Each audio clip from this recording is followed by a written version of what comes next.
Let's talk about senior living options in the triangle. Now, people will say home is the best place and the only place to be because we all want to be at home as we get older. Yes, most of us want that, but is that really the best place to be as we get older? As we get older, uh, just not the physical ability, it's not the physical side, it's also the emotional and mental aspect of it. And socialization is a massive, massive part of it. Even the most non-social, like the unsocial people, if you will, benefit from having people nearby. Now, you don't have to be in with people all the time. It's really about having that engagement with people, just even a little bit, like seeing somebody in the morning or saying somebody hi to somebody else, and giving of yourself, doing something together makes a huge difference. So even though I run a home care company, we take care of people at home for when somebody needs a lot of help or some help with some kind of neuro or cognitive issues. Our team members are there to support them through that journey, create peace of mind for the families. But I'm not a proponent of only one option. Each of us have different needs, have different desires, have different environments that we thrive in. And some of us are comfortable or not comfortable in certain areas. So there's different options, different ways of living. So, let's talk about this. We're at home. And as we get older, we want to reduce some of the burden, if you will, of being at home. So, for example, I don't want to worry about my roof. I don't care about mowing the lawn. I don't want to hire a contractor to come out and do that. I mean, sure, they do things, but then I'm responsible for that. I'm responsible for the water heater. I'm responsible for the refrigerator. I'm responsible for the plumbing piece of it. I mean, I'm still responsible. Now, a lot of people will say they're happy with it. They want that control. They like it. But then there are other people who would want to reduce those responsibilities. As we get older, what is the point of doing all this craziness instead of actually just doing what we really enjoy? For somebody who enjoys housekeeping, that's great. But there are other people who might enjoy something else. You might want to go see the birds at Sylvan Bird Sanctuary, or somebody might want to go to the mountains and just watch the view as the sun changes over the head or passes over our head at different points in time. Or maybe you want to go and volunteer with somebody, or maybe I want to be a granddad or a grandmom and I want to play with my grandkids and be their support system, for my kids. There's so many different things that we could be doing. Or we might just want to hang out and have a drink and have a hearty laugh with some friends and listen to some music, listen to some comedy show. Who knows, right? There's so many things, and everybody's life is different. So there is no one way of doing things or one way of being. So as we get older, we want to reduce some of that workload. So there are these 62 plus or 55 plus communities. And I don't mean the home variety. I mean buildings, apartment buildings, which are set up for people of the 62 plus or, some number thereof, age groups, so that we have like-minded people or people who are in the same phase of their life, which is further down the road. And so we'll just call them the 62 plus or, age, active adult aging communities, like for example, right? So how much do they cost? They cost about, say about $2,000. They can cost more, they can cost a little bit less, but the cheapest I've seen so far is about $1,900 in the Raleigh Triangle area, right? So you're spending about $1,900. You're responsible for cooking, you're responsible for making, cleaning up. What you really get is some activities together with other people in the same age group or like-minded people. You get to drive, you're still driving your car, but you don't have all of these overheads of managing your house, right? So you can use that money to kind of holds while you're paying this rent. You're kind of slowly reducing, some of that asset base that you have accumulated over all these years. So that's like step one, if you will, right? And then there might be people who'll say, no, I want to be at home. I don't care. I'm going to be at home. I'm just going to bring in some care at home and, provide some companionship to myself. which is great. Some people enjoy one-on-one with short bursts for with some people, and they might need some assistance going to the store, grocery store, going to the doctor, etc. So home care can do that. Companies like us, there's a ton of us, so one of us can help you, right?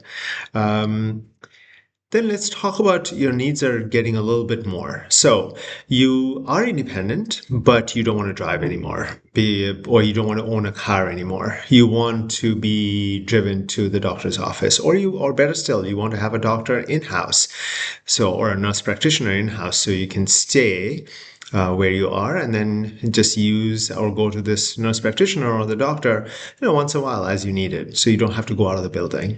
I mean primary care. I don't mean specialists. You might still need the specialists outside. You might want somebody to cook for you. So all the meals are cooked. You have activities similar to the 62 plus communities, but more involved, more engaging, more richer. And you do it with friends, similar to an active adult or an active aging, kind of community. What else can you have? They have a clubhouse. They might have a swimming pool, which also the other building has. But really, the biggest differences will be meals, housekeeping, um, and activities where you go on a bus, because the 62 plus buildings do not necessarily have a bus to take you around to certain activities or to go out of town or something like that, right? As a group. So the independent living buildings, which is the version I'm talking about, the setting I'm talking about, independent living, that's the setting that you want to move into. Now, in an independent building, you also have some assistance. So you can be there for longer because you can have people check in on you for 15-minute increments, which you cannot do in an active adult community because nobody wants to be there just for one person. It's not feasible from a business standpoint. So in an independent living building, you can do that. Um, and as your needs change, they can change with you. The providers, what they can do for you or what they need to do for you changes. Like maybe you need some oversight as you step in and out of the shower, right? Or maybe you are having, or one of you, maybe your spouse is having some cognitive issues, and they can, maybe one day you don't want to go for lunch, and they can take her down to lunch or take him down to lunch or something like that. They can assist you with dressing. They can assist you with doing some of the activities, like maybe go to the swimming pool and be there for safety, if not nothing else. And then maybe if you go to rehab and you come back, you have some support, right? In an active adult building, everything is on you, right? So we talked about three things so far. We talked about active aging, so like active adults, if you will, and we talked about independent living, and we talked about home care. So all three meets their different needs depending on what your needs are. Then let's move on to assisted living. So what's the difference between independent living and assisted living? Really, the biggest difference is in independent living, you have these 15-minute check-ins. It's scheduled. It is not when you need it. So you can't just call somebody and say, Mary, can you take care of me? Or can you help me with this? You can't do that. It has to be scheduled. Also, most of the time, there's nobody at night. So they might come in at 6 o'clock, 7 o'clock in the morning, and then they leave at 10, 11, and then you're by yourself. So if you need some support at night, you want to be in an assisted living place. If you need unscheduled help whenever you need it, you want to be in an assisted living place. So similar things, you're going to have activities, you can do things together with other people. All your meals are provided, medications are managed, so you don't have to worry about that. So that's assisted living. And then for some people, it's assisted living, but with some safety needs, because I might be forgetting where I am, and I might be wanting to go home, wherever home is, and I might not even remember where home is, but I know that this is not home, right? Or I think it is not home. So that's where memory care comes in. So memory care and assisted living, really the same concept, except memory care is protected. You cannot leave the building because you shouldn't. It's for your own safety. And the family members won't want you to be wandering the town or wandering the streets in a cold day or on a really hot day, for example, right? Or in the middle of the night. So that's memory care. As I mentioned, the difference is the security, and then also a slightly higher level of care, because they have less residents for every caregiver. So there's more caregivers, a little bit more caregivers, not a ton, but a little bit more caregivers.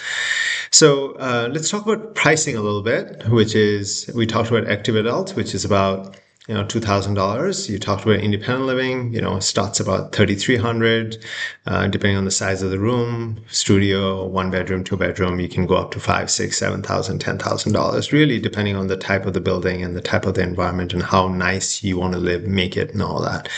Maybe not 10,000, but definitely like 6, 7,000, right? There's independent living, and then assisted living is it starts about 7,000, 8,000, probably closer to $8,000, and you can spend quite a bit of money, 12,000, 13,000, $15,000, depending on your care needs. Memory care starts about 10, maybe a little bit more, but around 10. And it can also go high depending on how much help you need, say about 10 to 15,000, maybe a little bit more, right? 16, $17,000. If you want a private room versus a shared room, there's all kinds of caveats to that, how much assistance you need, etc.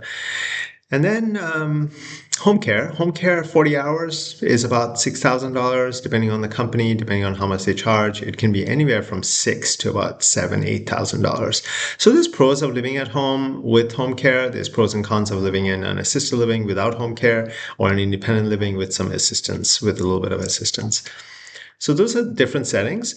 Now let's talk about a couple of different other options. Family care homes. They're basically assisted living in a mini setting, right? It's 6 residents living in a house, and you have all your meals. Generally going to doctors and stuff like that, they take care of it.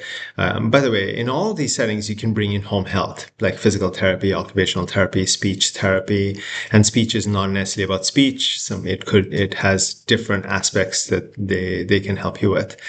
You can bring in hospice, you can bring in palliative care. So there's different types of services you can bring into any of these settings, right? And the reason why this is important is because these are all insurance paid services. All of the other types I mentioned was private pay. It is out of your pocket. Nobody pays for it. The government doesn't pay for it unless you're on Medicaid and you have special assistance. But the number of buildings which accept Medicaid and the types of buildings which accept Medicaid are very minimal. There's no independent living setting with Medicaid, only assisted in memory, and there's money, salary qualifications or earning qualifications and asset qualifications and stuff like that. So family care homes, mini assisted living, smaller setting, very high levels of care, not very, but much higher levels of care, and one caregiver to maybe like 3 to 6 residents. So that's a really good care level, which you cannot get in a standard assisted living, kind of setting, or in a memory care setting. The issue with family care homes is for somebody who's a wanderer, it's not a good setting at all, right? Let's talk about CCRCs, continuing care retirement communities. It's a combination of all of these. So the independent living, you either have your own villa or an apartment. And then when the time comes, you move to assisted living. When the time comes, you move to memory care if it's appropriate. Or you might need some short-term skilled needs, which is you went to the hospital, something happened, you need rehab. They can do that on site. And maybe in certain situations, it's a long-term need to be in a rehab setting. So that might be, depending on the situation, might be a good fit. So that's a continuing care retirement community. Cost-wise, they're all over the place. They're rent versus buy models. In the past, it was all buy, investing. Today, it's also rental model, and they vary depending on the type of building that you're looking for. So wanted to give you guys a brief, very high, fast-moving, different settings of care, if you will, picture, so that you're aware. And then when you need some help, need some support, reach out to us. This is Sanjay with Always Best Care. Really not about selling what we have to offer. It's really about understanding what your needs are and then figuring out how to support you through those needs, be it home care, be it independent living, be it finding an assisted living place, be it assisting into a hybrid situation. Whatever it is that's necessary. Okay. Well, questions? 919-600-1679. Again, 919-600-1679. And actually visit our page. It's called certaintyandhope.com. certaintyandhope.com, and then go to options, go to the senior living options, because you'll see the different ways we might be able to support you. And it'll also be educational for you. So even if you don't use us, you can use the same kind of conversation and understanding so you can get what you need, right? Again, multiple settings. Each setting is appropriate for somebody, and there's no one way. There's no one right way. Okay? Take care.